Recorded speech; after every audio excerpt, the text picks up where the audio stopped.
سبحان اللہ وبحمدہ سبحان اللہ العظیم سبحان اللہ وبحمدہ سبحان اللہ العظیم سبحان اللہ وبحمدہ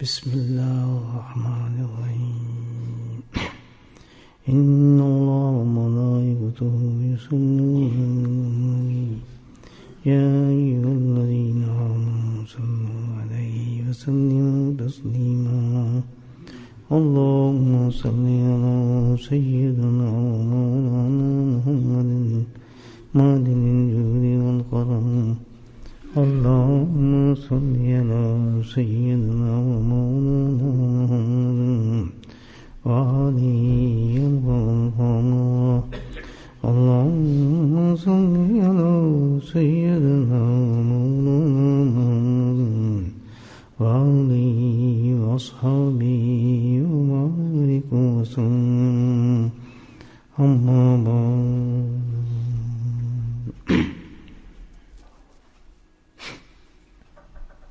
ایک بہت ہی مشہور اور بڑے صحابی تھے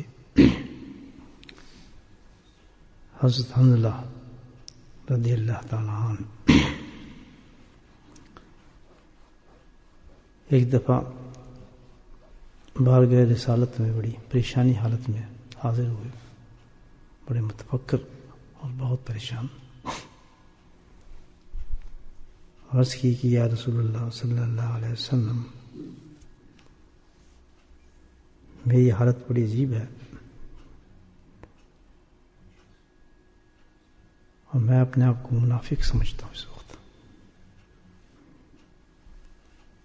بہت بڑی بات تھی، کتنے بڑی صحابی تھے. تو آپ صلی اللہ علیہ وسلم ارشاد فرمائے کہ کس بات سے بھائی، کیا بات ہے، کیوں؟ تو انہوں نے عرض کی یا رسول اللہ، الحمدللہ آپ کی مجالس میں مجھے حاضر نصیب ہوتی ہے. اللہ تعالیٰ مجھے توفیق دیتا ہے کہ میں آپ کی مجالس میں آتا ہوں، بیٹھتا ہوں. تو جس وقت میں آپ کی مجلس میں ہوتا ہوں تو میری کیفیت جو ہوتی ہے وہ بڑی مختلف ہوتی ہے. میری حالت یہ ہوتی ہے کہ اندر سے بھی دل بھی روشن اور روح بھی روشن اور بے انتہا تبدیلی اندر، کیفیت تبدیل، حتیٰ کہ یہ حالت میری ہو جاتی ہے رفتہ رفتہ آپ کی مجلس میں کہ میں جہنم کو دیکھنے لگتا ہوں، جنت میرے سامنے ہو جاتی ہے. ایسے اتنا مشاہدہ مجھ پہ قائم ہو جاتا ہے جیسے میں دیکھ رہا ہوں اس کو. بے انتہا فکر آخرت مجھ پہ چھا جاتا ہے. اور پھر جب آپ کی مجلس سے اٹھتا ہوں تو آہستہ آہستہ میری حالت بالکل تبدیل ہونا شروع ہو جاتی ہے. بیوی ہیں، بچے ہیں، گھر ہے، بال ہے، نوکری ہے، جو کچھ اس میں مشغول ہوتے ہیں تو مشغولی کے ساتھ ساتھ یہ ساری کیفیت جو ہے اندرونی وہ محسوس نہیں ہوتی. یہ تو میں منافق ہو گیا، نفاق ہے. بہت بڑی حدیث ہے، غور کریں اس حدیث پر، اپنے پر لے کر کہ حالت کیا ہے انسان کی کہ جو غافل ہو، دنیا کے اندر حالت ہو تو ہم تو ہیں ایسے. کتنے پرسنٹ؟ 99% لوگ, 100% لوگ ایسے.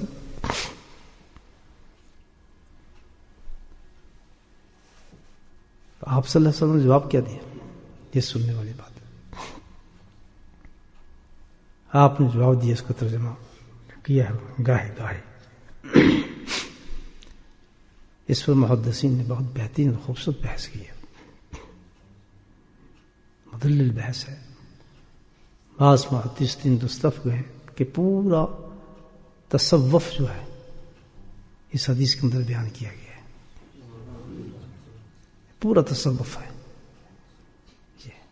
کہ ایک صحابی نے اپنے آپ کو ریپرزینٹ کیا ہے پورے ہمارے حالات پر, پورے ہمارے حالات پہ پیش کیا ہے. اور مطالعہ یہ ہے کہ جو 6 حالات ہیں نفاق والے, اب کیا ہو ہمارا. تو آپ صلی اللہ علیہ وسلم نے فرمایا کہ یہ جو حالت بتائی ہیں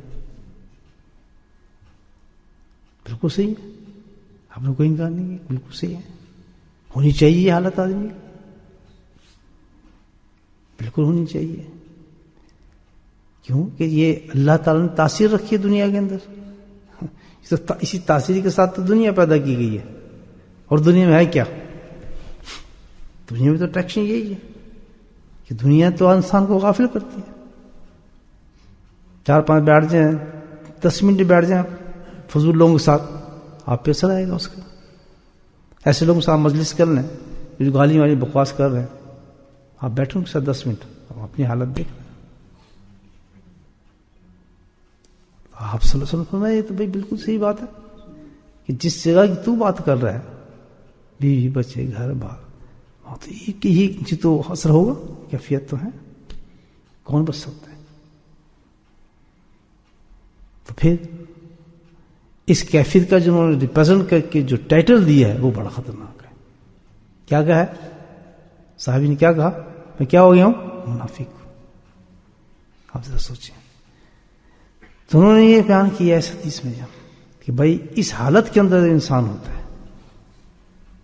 عورت ہو یا مرد, غفلت کس حالت میں ہے کہ اس کو بے فکر ہے اس آخرت سے, اور اس کی کیفیت جو ہے اندر سے بالکل ڈیڈ ہوئی ہوئی ہے. یہ نہیں کہا, اللہ کے نبی سے سمجھ یاد رکھیں کہ بیوی کو چھوڑ دیں, بچوں کو چھوڑ دیں, کاروبار نہ کریں, باہر نہ جائیں, اندر نہ جائیں,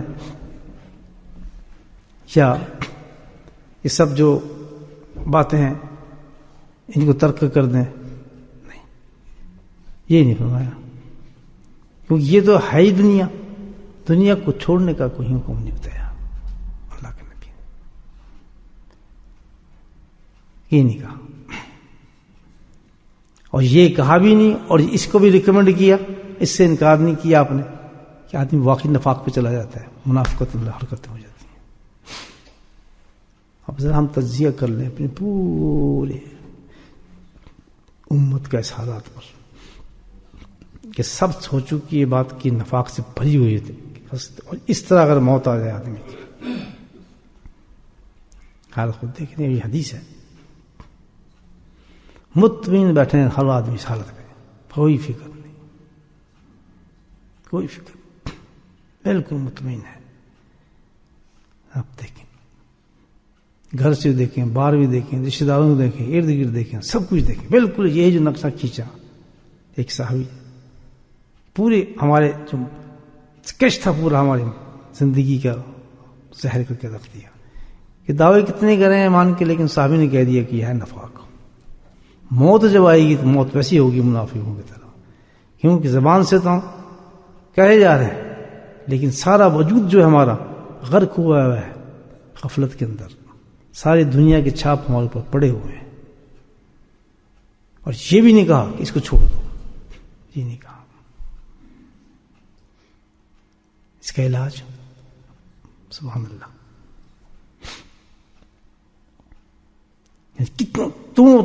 کتنا متضاد چیز ہے کہ اگر آدمی ایسے رہا کیا ہے منافق گیا, فخر کس حالت میں؟ کہ اگر وہ چیز ہم نے نہیں کی جس کو نبی کریم صلی اللہ علیہ وسلم ارشاد فرما رہے ہیں تو وہ اپنے ہاتھ جھٹکا نکال دے، کیونکہ اللہ کے نبی اس پر بالکل ہم بات مان لیں کہ بالکل سچ ہے، صحیح بات سچ، نفاق نہیں تو اور کیا ہو ایسے انسان کا، حالت نفاق کی منافق ہوگی تو اور کیا حالت ہوگی منافق کی، یہاں تو کچھ ہوتا ہے وہاں کچھ ہوتا ہے، مسجد میں کچھ ہے وہاں کچھ ہے، اسلام اس چیز کا تو نام نہیں، مسلمان کا مطلب تو ہے ہر جگہ مسلمان ہو، ایمان والا ہر جگہ ایمان والا ہو، اثر کیسے ہوتا ہے دنیا کا؟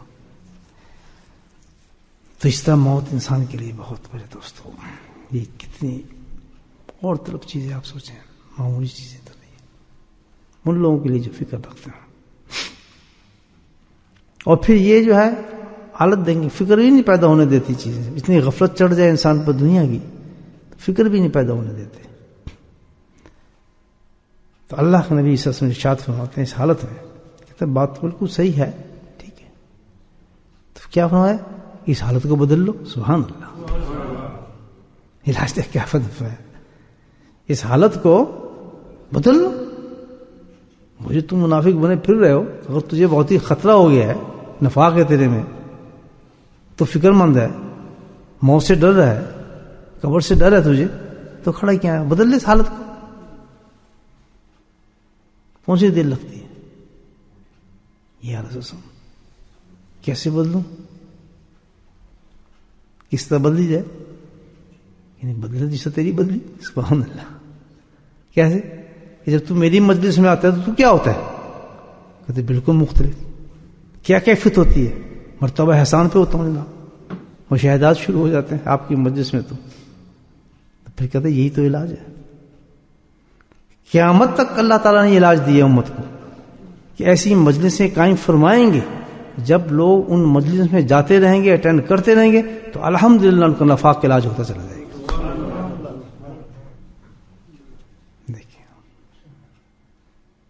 یہ ہے مجالس اہل اللہ، اس کا نہ یہ کوئی ڈرامہ ہے، نہ وہ مداری ہوتے ہیں بیچارے، نہ ان کا کوئی دنیا سے کوئی تعلق ہوتا ہے، نہ کوئی رشتہ داری ہوتی ہے، نہ ان کو کوئی لالچ ہوتا ہے، بلکہ باذن اللہ سبحانہ تعالیٰ قیامت تک اپنے نائبین علماء حق، صحیح اللہ کے نائب ہیں حضرات اہل اللہ، اس مجلس کو قیامت تک چلائیں گے، ظاہر ہے یہ علوم ہے، پھر جس طرح قرآن ہے، فقہ ہے، تفسیر ہے، یہ علم تو قیامت تک چلے گا، اللہ تعالیٰ نے اس کا انتظام کیا ہے، اور ماشاءاللہ دارالعلوم نکل رہے ہیں، دارالعلوم چل رہے ہیں، محدثین پیدا ہو رہے ہیں، فقہ پیدا ہو رہے ہیں، مشین لگی باقاعدہ، چل رہے گا قیامت تک، یہ تو چلنا ہے، حدیثیں محدثین پیدا ہوتے چلے آئیں گے، ہر زمانے میں چلے گا، خود بخود دارالعلوم کھلیں گے، ہر جگہ کھلیں گے، مخالفتوں کے بعد کھلیں گے، علماء کرام پیدا ہوں گے،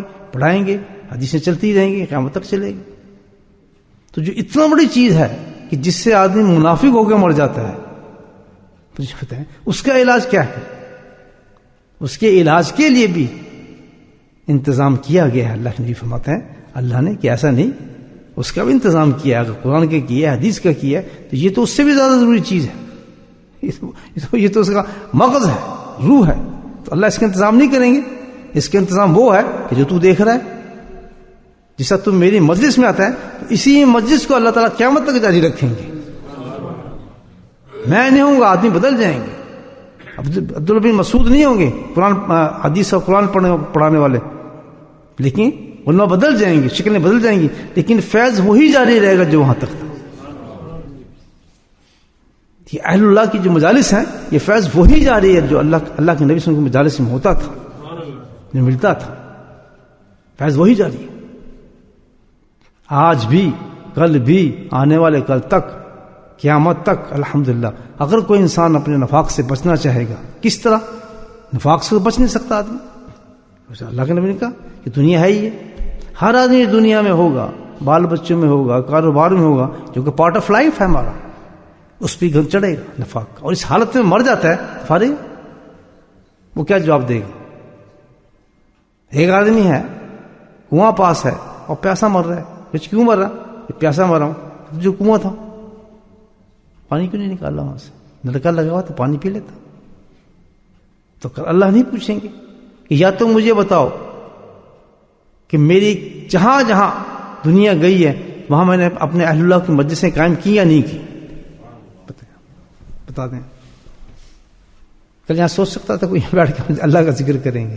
آج سے 30 سال پہلے سوچ رہے. یہ بھی نہیں سوچ سکتے یہاں مسجد ہے، یہاں مسلمان ہوں گے. 50-60 سال پہلے سوچ رہے.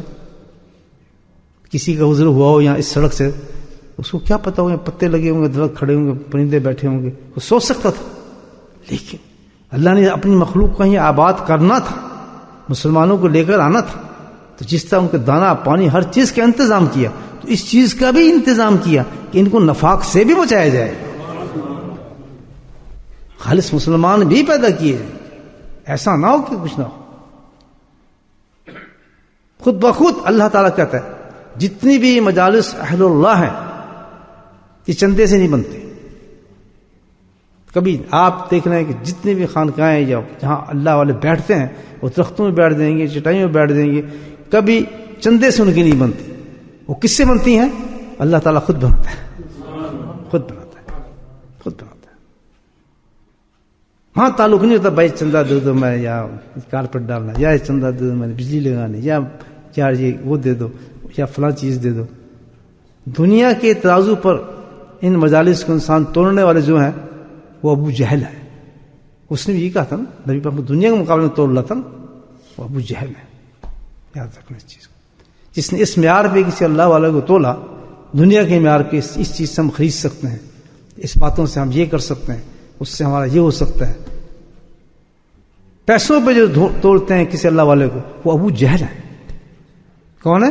ابو جہل. کھل کے کہہ رہا ہوں بات. بتائیے تقدس ایسی مجالس کا. ایک چیز سنیں آپ، آج کے زمانے کی طرف نظر کریں کسی حدیث کی نظر سے، کہ واضح طور پہ دو سائڈ دکھائی ہیں اللہ تعالیٰ نے اس حدیث کے اندر. ایک ایمانی اور روحانی ہے، اور دوسری کیا ہے؟ نفاق اور منافقت والی ہے. اور دونوں کے بیچ میں فرق ڈالنے والی ایک چیز ہے. وہ کیا ہے؟ اللہ والوں کی مجلس. بس بالکل اللہ نے بات صاف کر دی کہ تو ہوگا. جاؤ دنیا میں وہی بات ہے، کام کرو، گند پڑے گا، لیکن فوراً کیا ہو؟ کسی اللہ والے کی مجلس میں بیٹھ جاؤ. یہ تو کیا حنزلہ تھا، یہ وہی ہے نصیب کریں. دنیا میں جا گھوم کیا، جب تو آئے گا میرے پاس مقام احسان پہ تو پہنچ جائے گا اللہ کے وسلم، تیری کیفیت پھر بلند ہو جائیں گی. گھبرانے کی کوئی بات نہیں. اور یہی سب سے بڑا انسان کے لیے مجاہدہ ہے. اب آپ اندازہ لگا لیں کہ کسی انسان کو ایسی مجلس ملے، آپ سوچیں ایسی مجلس چل رہی ہوں،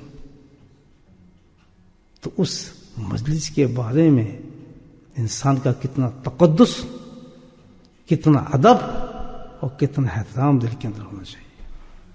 یہ بہت ضروری چیز یاد رکھیں، ورنہ ملتا کچھ نہیں، ملتا کچھ نہیں. ایک سطحی طور پہ ایسی قرآن کو پکڑ لیا، سطحی طور پہ مسجد کو پکڑ لیا، روٹین ہے، بس نماز پڑھی چلی گئے.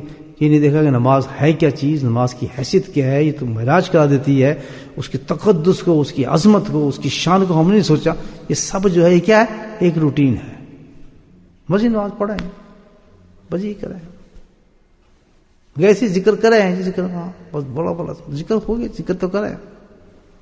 نہیں، یہ تو مجالس بھائی بہت بہت قیمتی مجلس ہے الحمدللہ. اس کے تو تقدس، اس کا ادب، کیونکہ اللہ سبحانہ تعالیٰ نے یہاں ایک بہت بڑی عبادت دینی انسان، بہت بڑا مقصد ہے ان مجالس کا. آپ بتائیں. اور آپ یہ دیکھیں، نظر اٹھا کے دیکھیں کہ آج دنیا نے جو فساد، بے ایمانی، لوٹ مار، بے حیائی، یہ اسلامی معاشرے کی بات کر رہا ہوں، کسی غیر مذہب کی بات. کس کی بات کر رہا ہوں؟ وہ تو ہم نے پیچھے چھوڑ دیا، ان کو تو پیچھے چھوڑ دیا ہم نے. جو ہمارے یہاں حرکات ہوتی ہیں اسلام کے دائرے کے اندر رہ کر، اللہ اکبر، اسلامی ممالک کے اندر ہوتی ہیں، یعنی اس کی بات میں آپ سے عرض کر رہا ہوں، ان کی کیفیت بتا رہا ہوں. ہمارے گھروں میں ہمارے باہر، ہمارے ادھر، ہمارے ادھر کیا حالات ہیں، اس کی وجہ کیا ہے؟ صاف بتا رہی ہے حدیث. وجہ یہ ہے کہ ان لوگوں نے اس راستے کو چھوڑ دیا، پورے عالم نے چھوڑ دیا ہے اللہ کے ذکر کے مجالس کو، اللہ کے پاس جانے کو، وہ ختم ہو گیا راستہ. کوئی پتہ ہی نہیں کہ اس کا مقصد کیا ہے، ہماری اس میں بھلائی کتنی ہے، اور یہی نہیں پتا کہ کتنا بڑا اس کے ساتھ جو ہے نقصان ہے انسان کا، کہ نفاق کی حالت میں انسان مرتا ہے. اس حالت کے اندر کوئی اور جو چیز نہیں جو اس کو بچا سکے نفاق سے. یہ ہمارے ڈیزاسٹر کی وجہ ہے سب سے بڑی اسلام میں، کہ ہم نے ایسی چیزوں کو جو ہے بالکل سطحی طور پہ لے لیا، اس کی امپورٹنس ہی ہماری نظر سے ختم ہو چکی ہے. تو گزارش دوستو یہ ہے کہ یہ بہت بڑی اللہ کی طرف سے انعام اور نعمت ہے. چلیں میں آپ کو ایک آیت سناتا ہوں قرآن کی، کہ مجلس کی تقدس کے بارے میں. حضرت داؤد السلام ایک بڑے اونچے نبی ہیں. ہر نبیوں کو اللہ پاک نے معجزات دیے، تو ان کو بھی وقت پہ ایک معجزہ دیا، اور وہ معجزہ کیا تھا؟ لہن تھی، آواز، خوبصورت آواز. لہن داؤدی کہتے ہیں نا، یہ آپ کا معجزہ تھا. بے انتہا، اور جنت میں بھی اس آواز کو سنایا جائے گا. جنتی لہن داؤدی کو ایسا ہے محسوس کیا جائے گا. الحمدللہ ان کے تورات کو پڑھنے کو جو پڑھتے تھے اس کو ذکر اللہ کہتے تھے. تو یہاں اللہ تعالیٰ نے قرآن کے اندر ارشاد فرمایا کہ دیکھو ہمارا ایک نبی تھا، اور اس نبی کو ہم نے خوبصورت آواز دی، اور اس آواز کے ساتھ ہم نے اس کو شوق دیا اللہ کے ذکر کا، تلاوت کا، اور شوق سے پڑھتا تھا. اس کے ساتھ کیا فرمایا کہ پھر ہم نے کیا کیا کہ جب وہ پڑھتا تھا تو اکیلا پڑھتا تھا. ہم نے کہا کہ مجلس قائم ہونی چاہیے. ایسی تفصیل کی کیا مجلس؟ کہ ہم نے اس کے ساتھ انسان کو نہیں بلکہ پرندوں کو اور پہاڑوں کو ساتھ لگا دیا.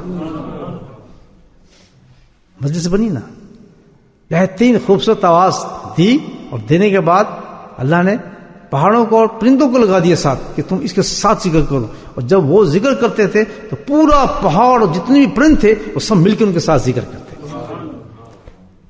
یہ کتنے مسائل کو حل کر رہی ہے یہ آیت قرآن کی. دیکھیں آپ، نمبر 1 اجتماعی ذکر، بیٹھ کے ذکر کرنا، اس کی حلاوت، اس کی مزہ اور لذت آپ لوگ تو جانتے ہیں، کرتے ہیں تھوڑا بہت.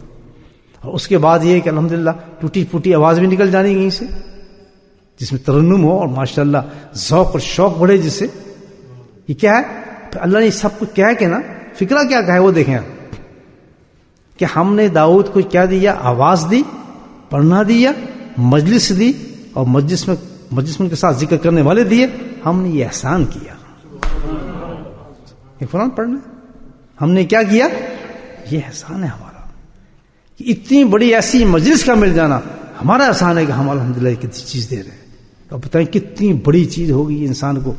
اس مجالس کے بارے میں اللہ نے کہا ہے کہ مجالس اتنی بڑی ہیں. اللہ کہتے ہیں میرا احسان سمجھے اس کو، ایک معمولی چیز نہیں ہے. جہاں مل کے انسان بیٹھ کے اللہ کو یاد کر رہا ہو، اللہ کا ذکر کر رہا ہو، اور سب بیٹھے اور گروہ کے اندر انسان یاد کر رہا ہے، اور الحمدللہ خوب آوازوں کے ساتھ اللہ کو یاد کیا جا رہا ہے، بے لوث طریقے سے، اخلاص کے ساتھ. تو فرمایا یہ تو سنت داؤدی ہے بالکل، اور جس کو میں نے خود پسند کیا، نہ پسند کیا، بلکہ جب ایسا ماحول ہو سمجھو اللہ کا احسان ہو رہا ہے ان لوگوں پر. دیکھیے کتنی بڑی چیز ہے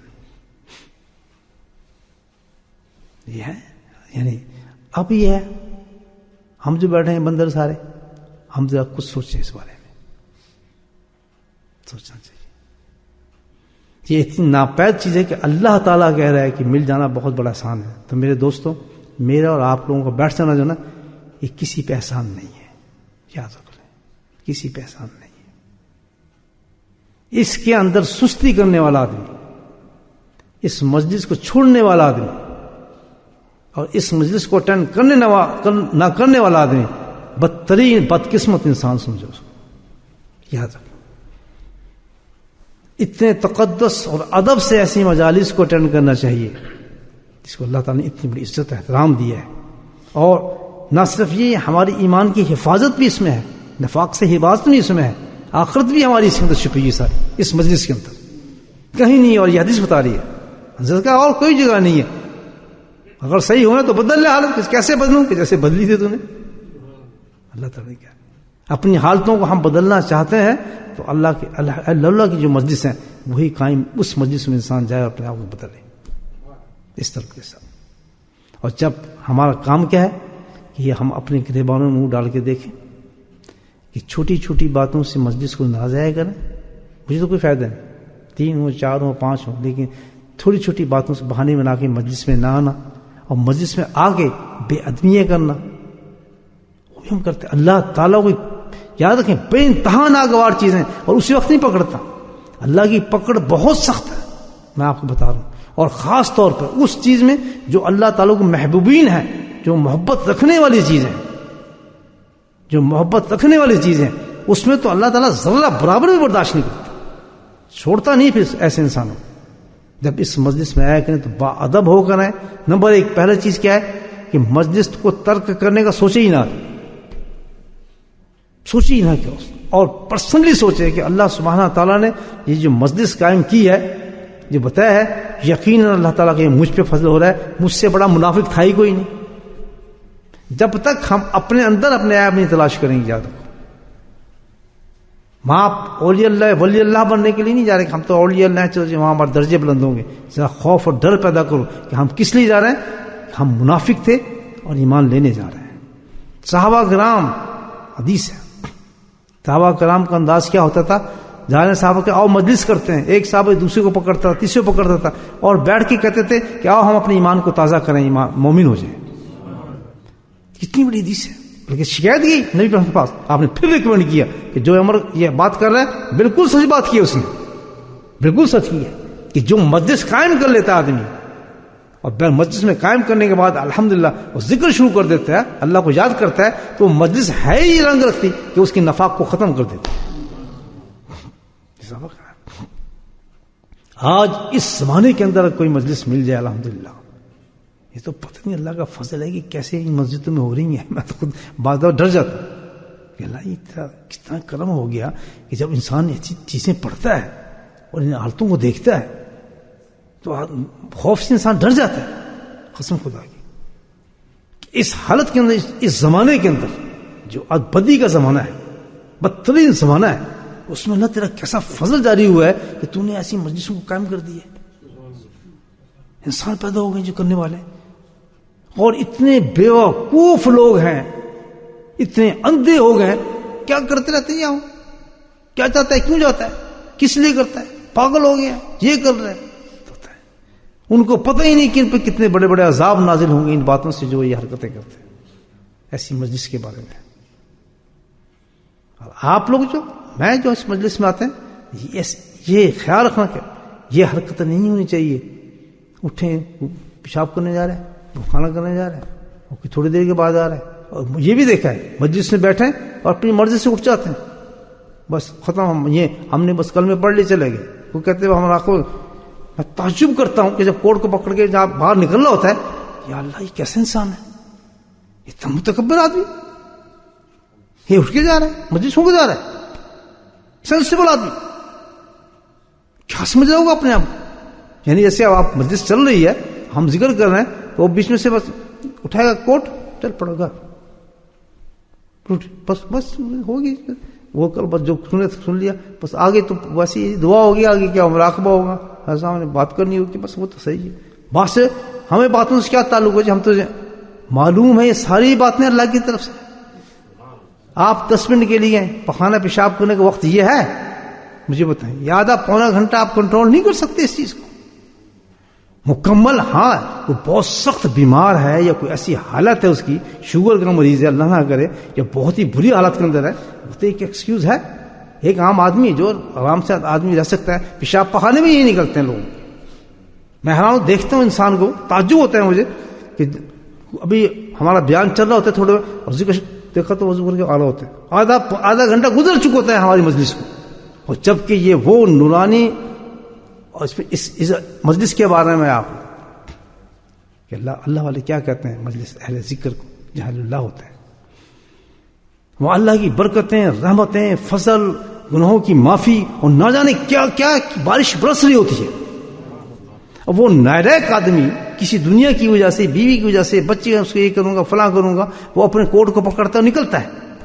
میں دیکھتا ہوں یہ آدھے سلسلے میں آتا ہے، یہ آدھے ذکر میں آتا ہے، یہ آدھی بات میں آتا ہے. میں تو حیران و پریشان ہو جاتا ہوں، یا اللہ یہ کس قسم کے لوگ ہیں، کیا ہے، کیا یہ ان کا حالانکہ اتنی محنت کے باوجود آج کم سے کم 400 بیانات تو میرے ہوں گے اس اللہ کے ذکر میں جو دیے ہیں. کتنے ہم سمن بکپن امجین ہو گئے ہیں کہ ہمیں بالکل احساس ہی نہیں، قدر ہی نہیں، اللہ اکبر، قدر ہی نہیں، احترام ہی نہیں. اتنے جب چاہے انہیں یہ نہیں پتا کہ کسی اللہ والے کی مجلس ہے، اس کا آنا بھی ایک طریقہ ہے، اس میں بیٹھنے کا بھی ایک طریقہ ہے، اس کے جانے کا بھی ایک طریقہ ہے. کس طرح ضبط کر کے انسان کو بیٹھنا چاہیے. کیوں کہ ڈائریکٹ اللہ کی توجہ ہو رہی ہوتی ہے اس پر، اس مجلس پر. یہ کوئی معمولی چیز تو نہیں ہے. اللہ کے نبی بتا رہے ہیں کہ یہ مجلس کو تم کیا سمجھتے ہو، اس مجلس میں تو حنزلہ علاج ہوتے ہیں، کیسی برکات اتری ہوتی ہیں. تو وہاں آپ جب 10 منٹ کے بعد میں آ رہے ہیں تو آپ کو کیا پتا کہ آپ نے کتنا نقصان کر لیا. آپ 5 منٹ کی پیشاب کرنے جا رہے ہیں، آپ کو کیا پتا کہ آدھے گھنٹے جو وضو کرنے بیٹھ گئے آپ ٹوائلٹ میں جا کے آپ نے کتنا نقصان کر لیا. جب آئے اس مجلس سے، اگر اللہ تعالیٰ کی ایسی مجالس مجھے میرے سے تعلق نہیں، یاد رکھے کہ ڈائریکٹ ایسی مجالس کا تعلق کس سے ہے؟ اللہ سے ہے. سوچ کے بادب ہو کے انسان کو آنا چاہیے، فارغ ہونے کے. جب تک انسان اللہ کے ذکر میں اس مجلس میں داخل ہو ایسے طریقے سے ہے کہ پہلے آئے، مجلس سے پہلے بیٹھے، آرام سے آئے، اور جو ادب آداب ہیں اس پہ تو اتنی بڑی بڑی کتابیں مسائل سلوک پڑھ رہے ہیں، اتنے بڑے بڑے علماء کرام نے، بڑے ہر عالم نے لکھی اس پر ادب کے بارے میں. ادب مجلس کیا ہے ان کی، ملتا تھا بادب بے ادب انسان کو کچھ بھی نہیں ملتا. اس سے بڑا اور منافق کیا ہوگا تو پتہ نہیں کیا سمجھ ہے کہ میرا آنا ہی میرے بڑا آسان ہے، جی میں آ گیا ہوں، میں نے بڑا آسان کیا ہے کہ میں پہنچ گیا ہوں، یا اور 10 منٹ 15 منٹ بیٹھ گیا ہوں، یا تو یہ میرے لیے بڑی چیز. اللہ اکبر. تو اس حدیث پہ تو بہت ہی مفسر سے محدثین نے جو اہل اللہ تھے انہوں نے اس حدیث کے بارے میں الحمدللہ ایسے ایسے نقاط لکھے ہیں کہ آدمی حیران ہو جاتا ہے کہ ہم تو تصوف کو کیا سمجھتے ہیں. تصوف سے شروع ہوا ہے نبی پاک کے زمانے سے، تو وہاں سے شروع ہوئی ہے مجالس، اس کی اہمیت بتائی جا رہی ہے. یہ بات ہے دوستو، اس کی قدر کرنی چاہیے ہمیں. تو بہت ہی قیمتی اللہ نے ہمیں نعمت عطا فرما دی ہے، بہت بڑی قیمتی نعمت ہے. اس کو کبھی بھی چھوڑیں نہ، ضائع نہ کریں. ہر وقت موقع پہ پہنچیں، ہر میٹنگ پہ. یہ میں نے اپنی زندگی میں بھی اتنی مجالس نہیں دیکھی، میں آپ کو صحیح بتا رہا ہوں، کہیں نہیں دیکھی. حالانکہ اپنی خانقاہیں تھیں، اتنی خانقاہیں تھیں، پورا ہفتہ نہیں ہوتا تھا ذکر بھی، خانقاہیں تھیں. تو یہاں جس طرح اللہ تعالیٰ فیض پہنچا رہے ہیں، پتہ نہیں کیا ہو گیا کہ اللہ نے کرم فرما دیا گجراتیوں پہ، قسمت کھول دی ساری بڑوچیوں کی، صورتیوں کی. یہ تو علاقہ نہیں کیا، کتنا بڑا آسان ہے اللہ تعالیٰ کا ان پر، جن کو پتہ نہیں تھا ذکر ہوتا کیا ہے. معذرت کے ساتھ کہہ رہا ہوں، ان کو پتہ ہی نہیں تھا ذکر ہوتا کیا ہے، کس طرح ذکر کیا جاتا ہے، نقشبندی کہتے ہیں. بیچاروں کو کچھ نہیں پتا تھا، بہت دور تھے. جب دیا تو چھپڑ پھاڑ کے دے دیا اللہ پاک. ان کے صدقے ہمارا کام بھی چل رہا ہے الحمدللہ، ہمارا کام بھی چل گیا. لیکن وہ کیا ہے، وہ بڑے نخرے باز لوگ ہیں بھائی، ٹوٹی باز ہیں. ہم تو عالم ہیں، ہم تو یہ ہیں، ہم تو فلاں ہیں، ہم تو قاری ہیں، ہم تو یہ چیز ہیں، ہم تو فلاں چیز ہیں. اللہ کے بندے، اللہ کی پکڑ سے ڈرو. اللہ نے ایک دفعہ بٹھا دیا ہے اپنے تمہیں بچانے کے لیے، تمہیں دوزخ کی آگ اور عذابوں سے، اور پروٹیکشن دے دی ہے اس مجلس کے تحت. یا تو یہ ثابت کرو کہ یہ مجلس جو ہے اہل اللہ کی مجلس نہیں ہے نام پر، یہ تو ثابت کرو. اگر آپ کو اتنا وہ ہے بھئی کچھ بھی نہیں، تو ثابت کرو کہ کبھی بھی کسی قسم کی کسی انسان سے میری دنیاوی تعلق ہو، دنیاوی بات ہو، مجھے تو گنا تھا. وہ تو ابو جہل نے کہا نا، جو مجھ سے دنیا کی توقع کرتے ہیں اور فونوں پہ اور اس طرح پہ باتیں پیسوں کرتے ہیں، وہ تو ابو جہل نے بیچارے، نہ ان کا دنیا میں نہ آخرت میں، ان کو ابھی تک نہیں سمجھے وہ سب.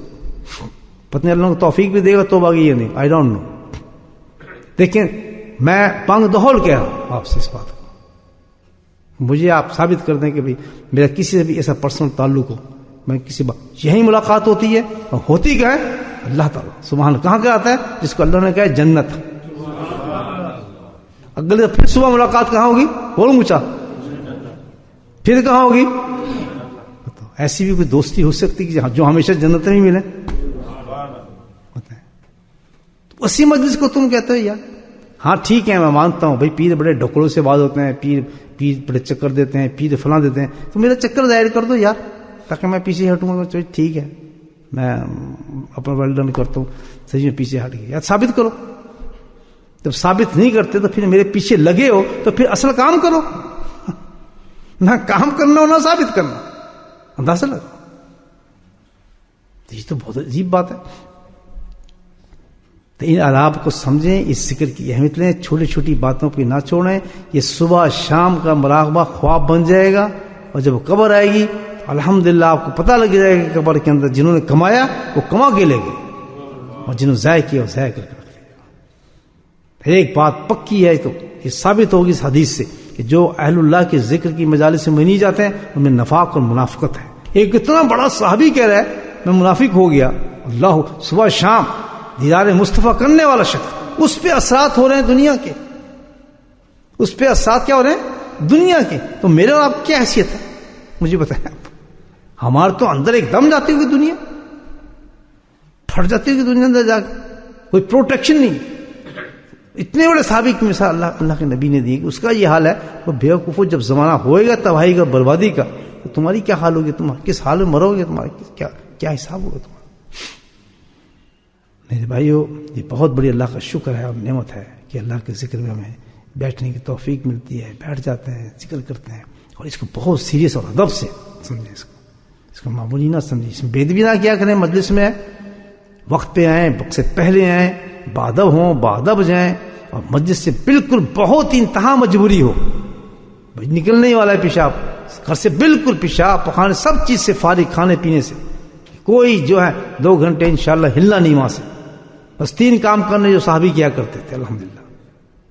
3 کام کہتے ہیں، حنظلہ کہتے ہیں یا تو میں بیٹھتا ہوں تو میں تو یہ 3 ہی کام کرتا ہوں. 3 کام ہے تیرے کیا کہ دیدار مصطفیٰ صلی اللہ علیہ وسلم. نمبر 2 آپ کی زبان والے سے جو موتی نکلتے ہیں ان کو چننا. سبحان اللہ، یہ دیکھیں نا صحابی کے اندر جو موتی آپ کی زبان سے نکلنا ہے ان کا چننا اور آپ کے قریب ہونا. تو 3 چیزیں ایسی ہیں کہ مجھے کیا ملتا ہے، فرمایا مرتبہ احسان ملتا ہے. مفسرین لکھتے ہیں کہ یہ تینوں چیزیں تقسیم ہوں گی قیامت تک. ایسے انسان اللہ پیدا کرے گا کہ جن کی شکل دیکھو گے تو ایمان بڑھیں گے، جن کے قریب جاؤ گے تو تمہیں اللہ کا قرب ملے گا، اور جن کی گفتگو سنو گے تو تمہیں ایمان بڑھے گا. قیامت تک یہ عمل چلنا ہے، اسی طرح چلنا ہے. تو وہاں جا کے ہم پشاور پخانے شروع کر دیں، اب بکواس بازی شروع کر دیں، اٹھ کے آدمی میس میں جانے فقر غرور کرتے ہو کہ چھوڑ کے بس ہو گیا ہم زیادہ نہیں بیٹھ سکتے، ہمارا فلاں کام ہے. بے برکت ہو جائے گی زندگی، بات ہوتے رہو گے زندگی بھر. یاد رکھو، اور اس پہ معافی نہیں ملے گی. کیوں؟ پتہ نہیں چلتا. اب یہ بات ایک نقطہ بڑا قیمتی ہے جس کے ذہن میں آ رہا ہے تمام لوگوں دنیا کے لیے کہ حنظلہ نے یہ کہا فیل کیوں کیا رضی اللہ تعالیٰ. یہ سارا حدیث میں سب پوائنٹس ہیں سارے. حضرت حنظلہ رضی اللہ تعالیٰ نے یہ کیسے بات ہو گئی کہ وہ کہنے منافق ہو گیا، میں یہ ہو گیا، کیا ہوا؟ اٹھ کے گئے. دیکھیے واپس آئی یہ بات. یہ یاد رکھیں آپ ایک چیز، انہوں نے فکر کیا تھا، اپنی ذات کو دیکھا تھا، اپنے اندر انہوں نے تجزیہ کیا تھا. یہ ایک مقام، یہ اشارہ ملتا ہے کہ ہر انسان کو ہر وقت اپنے اندر تجزیہ کرتے رہنا چاہیے کہ تو ہے کیا، بے ایمان ہے، چور ہے، اچکا ہے، فریادی ہے، دھوکے باز ہے، زانی ہے، اندر ہے کیا؟ کیونکہ باہر کو کوئی نہیں پہچان سکتا.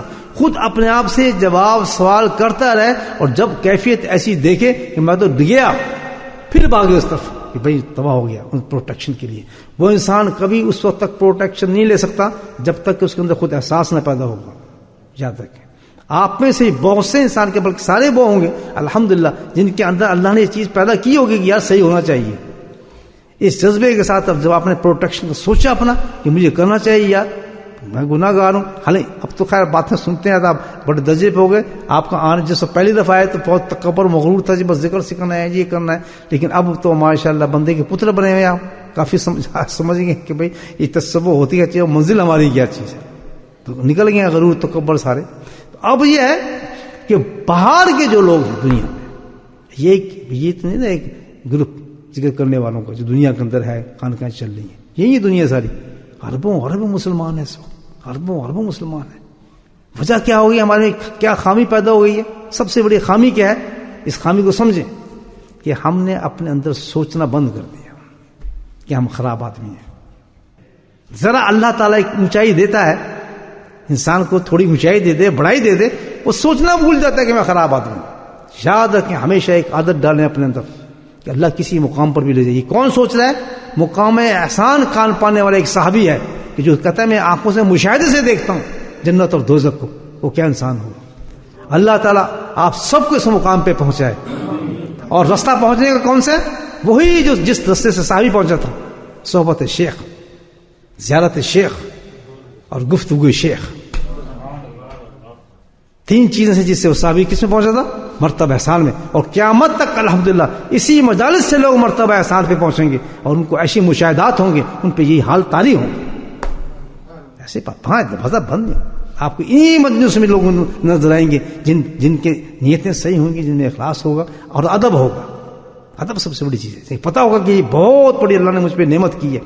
متکبر نہیں ہوں گے، ٹھوکر مار کے جانے والے نہیں ہوں گے، پیشاب پخانے کرنے والے نہیں ہوں گے، اپنے مرضی پہ چلنے والے نہیں ہوں گے. نہیں، وہ کس کی مرضی پہ چلیں گے؟ شیخ کی مرضی اور اس کی مجلس کے مطابق چلتے ہوں گے. آج کہتا ہے بھی آج 4 بجے میں ذکر کرنا ہے، تو 4 بجے بھی اتنے حشاش بشاش ہو کے آئیں گے جیسے زہر پڑھنے آ رہے ہیں. ان کو نہیں پتہ چلے گا. وہ کہتا ہے جی آج میں مجلس 10 بجے، تو وہ اتنے حشاش بشاش، بے شک دنیا کے کتنے کام ہوں گے لیکن جب داخل ہوں گے تو بڑے فریش ہوں گے کہ شکر ہم اللہ کے ذکر میں آتے ہو گئے نا. وہ بھول چکے ہیں ہم کام کر رہے ہیں، سارا دن کام کرتے فلاں. ایسی جو پرسنالٹیز ہوتی ہیں دنیا کے اندر الحمدللہ، ایسی مجلس میں آنے والے لوگ ہیں وہ مرتبہ احسان کو پہنچتے ہیں.